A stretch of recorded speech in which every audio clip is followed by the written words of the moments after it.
What's up, people of Earth? It's time for the show. All the ugly people be quiet. All right, guys. Before we get Thanks this for party tuning started in. right. Thanks for listening. Thanks for watching. If you're watching or whatever you're doing, I appreciate you being here with me today.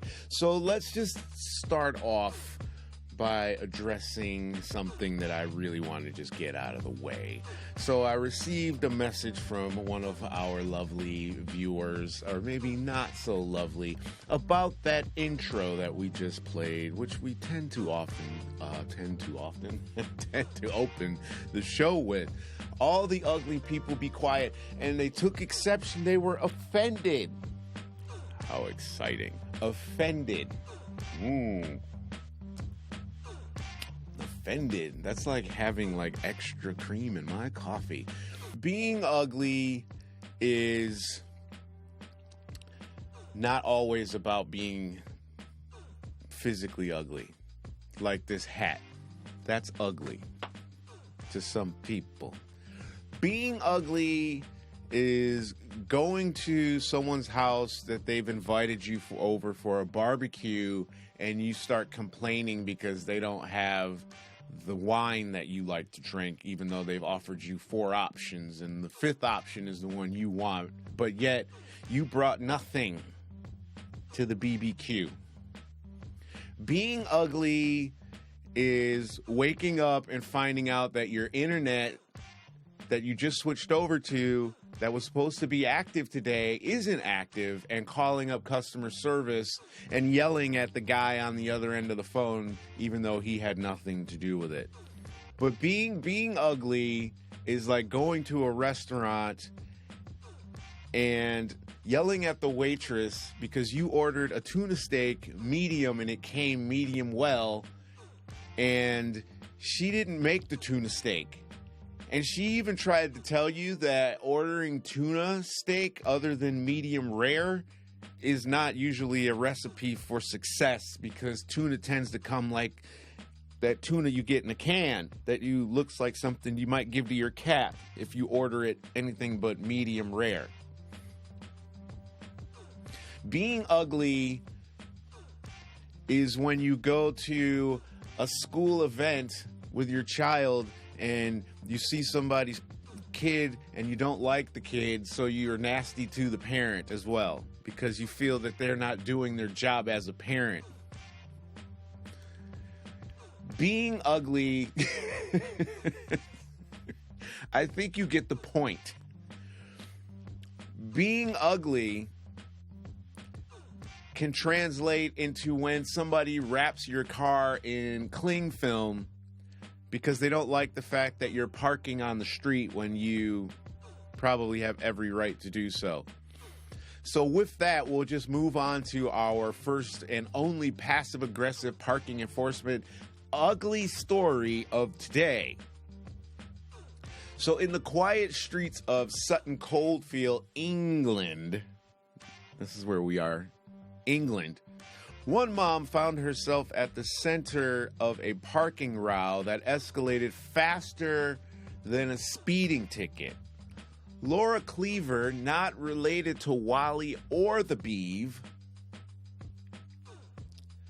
was just trying to go about her day. She parked her Fiat 500 on the road, thinking everything was fine and dandy. Little did she know that she was about to become the target of a parking vigilante. So she parks her car on the street, right? As we often do, thinking everything's fine and dandy. Well, little did she know that she was about to become the target of a parking vigilante. How exciting that we have parking vigilantes. Being ugly means being a parking vigilante because you have nothing else in your life that you're in control of. So you're going to try and control other people. Being ugly means going up to people at Walmart who aren't wearing a mask and yelling at them for not wearing a mask. Being ugly is when you attack the little woman behind the counter, little girl, right? I saw this, and that's why I say this. When you're 16, you're still a girl, right? For not getting the extra pickle on your burger right, and then attacking that young woman. I digress. So when Miss Cleaver returned a few hours later, her car was adorned with messages scrawled across the windows, reminding her that there is indeed a parking notice for a reason. It's like the neighborhood watch took a detour into the world of graffiti art. Now, I understand that parking can be a touchy subject, especially here in England. Is it really the best way to address the issue?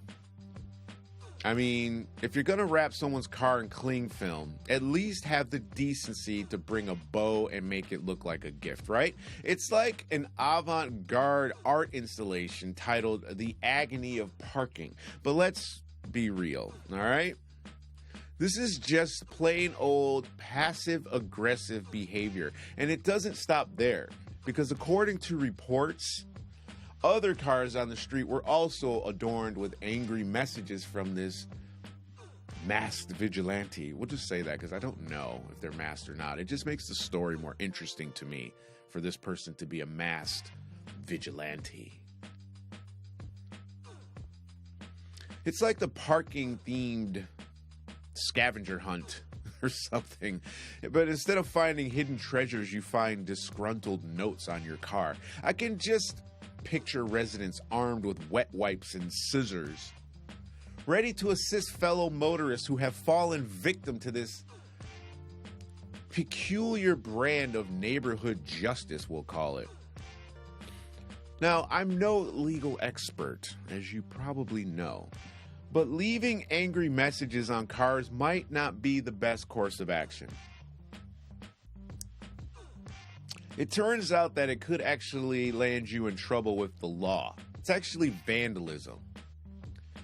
Writing defamatory messages or damaging someone else's car is a surefire way to get on the wrong side of the legal system, no matter what country you're in.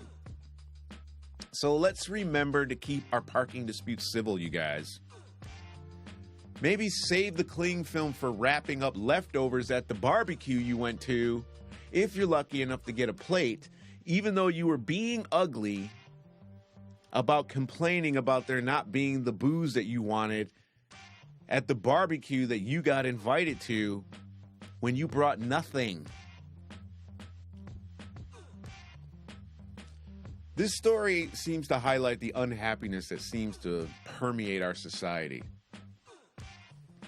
It's no secret that there are basic issues that, in theory, should be fixable, right? And that could potentially improve our overall well-being. So, why are we still feeling so dissatisfied? Well, let's start with jobs, right? Let's start with jobs. We hear all the time, don't we? People want better jobs. People want better jobs. Jobs that fulfill them. Jobs that provide a sense of purpose. And who can blame them? This is a very important factor. It's actually the reason I left the world of sales. Because I worked for a company in LA who sold gym equipment, who shall remain nameless, and there's only one. And I was in the top 3 of Life Fitness sales in the entire state of California. How many times did they say, well done this month? Thanks, Ray. And then when I got injured at work and left the company, they stole my stuff and refused to return my stuff. Thanks, Jim. I then got a manager who was celebrating that he was in a drunk driving pursuit with the police. This is our manager? This is the role model that you guys hired to put in charge of me? This clown? Whatever, Jim. Name and shame on the show today. Am I being petty? Being ugly is when you out people. Anyway, let's get on with it. I was good at sales. But wow, did I feel like I was wasting my life. That's why I had to stop. I wasn't really doing anything to make life better for anyone but the various companies that I worked for, Apple. So it's only natural to desire something more than just a paycheck. We spend a significant portion of our lives working, most of our lives, I would assume. But here's the catch. The job market doesn't always align with our aspirations. We find ourselves stuck in dead-end jobs, grinding away day after day just to make ends meet. It's no wonder that this leaves us feeling unfulfilled and yearning. I love that word, yearning. Yearning for something more. Being ugly means going to work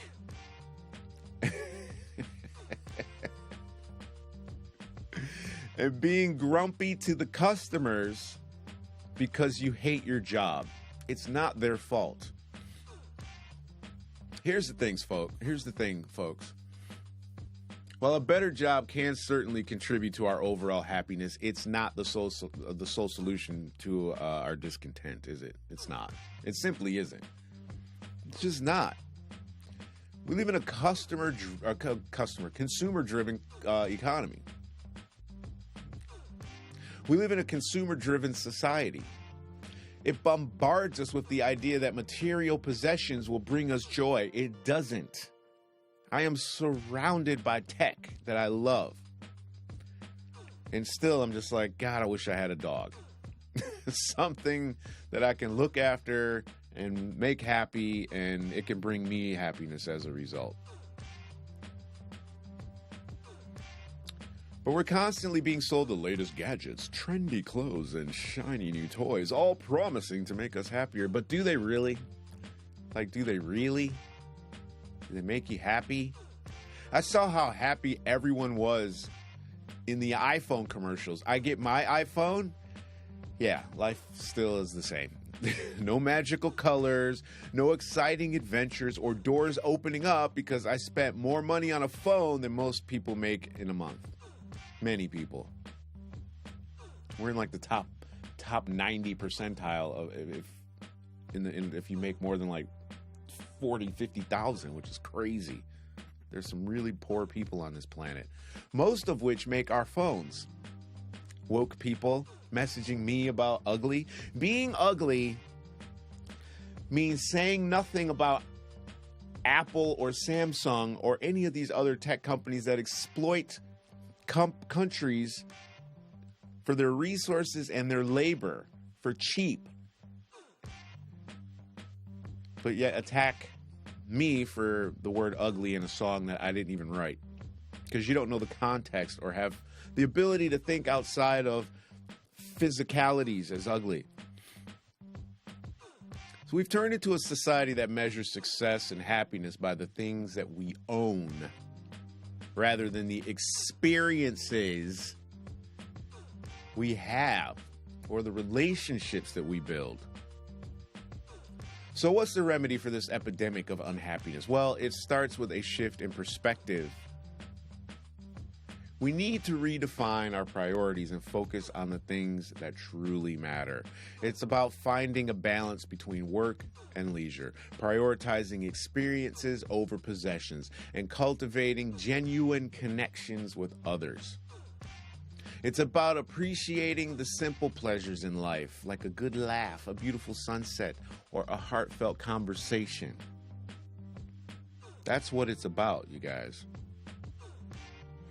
But let's not forget that humor also plays a vital role in our pursuit of happiness. Laughter is truly the best medicine. So, in conclusion, my friends, happiness is not solely dependent on external factors like jobs or possessions. It's a multifaceted journey, you guys, that requires us to redefine our values, prioritize experiences over material goods, find humor in the absurdity of life. Remember, as the wise Bill Hicks once said, it's just a ride. It's just a ride. That's all it is, you guys. Try to have fun with it. Don't wrap people's cars in cellophane because you're unhappy that let them break the law. How many times do I see people parked on the curb out in front of the house? Being ugly is contacting the police and saying, there's somebody's car parked on the curb and I'm upset because I got a ticket. Why aren't they getting a ticket? Just let the world do what it's going to do.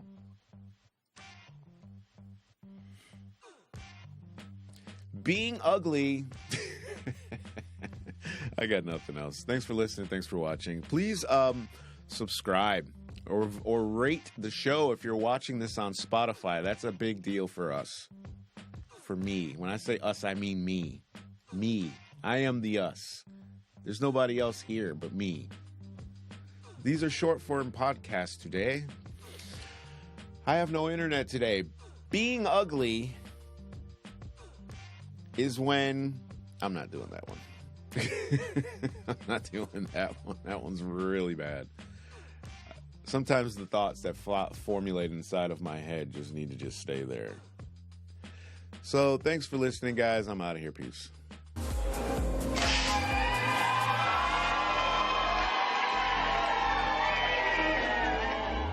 These ones or these ones? Saw an episode of Intervention. And I know I'm fine. Illinois, Mr. Robert Bobby McNeely. He is going to join us tonight. Hi everyone, welcome to the show. My name is Elaine Zhang, and today I am here with Eli Steele, documentary filmmaker.